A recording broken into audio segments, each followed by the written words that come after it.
Աննան աղոթեց և ասաց. «Իմ սիրտն ուրախացավ Տիրոջով բարձրացավ իմ եղջյուրը, բերանս հոխորտաց իմ թշնամիների դեմ, քանզի քո փրկությամբ ուրախացա: Տիրոջ նման սուրբ չկա, քանզի քեզանից բացի ուրիշ մեկը չկա, և վեմ չկա մեր Աստծո նման: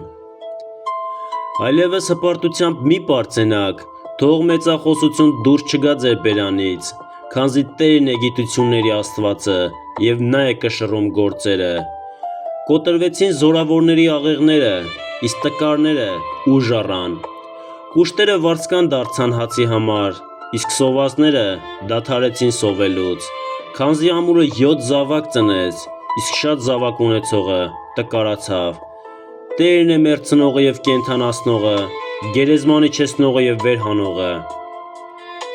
Տերն է թե աղքատացնողը և թե հարստացնողը, թե ցածրացնողը և թե բարձրացնողը: Նա է աղքատին կանգնեցնում փոշուց և կարոտյալին բարձրացնում աղբից, որ իշխանների հետ նստեցնի և փառքի աթոռը ժառանգել տա նրանց: Քանզի Տիրոջն են երկրի հիմքերը, և նրանց վրա է Նա աշխարհը հաստատել: Նա է պահում իր սրբերի ոտքերը, բայց չարագործները պիտի կործանվեն մթի մեջ: Քանզի ուժով չէ, որ հաղթում է մարդը: Տիրոջ հակառակորդները կկործանվեն, Նա երկնքից կորոտա նրանց: Տերը կդատի երկրից ծագերը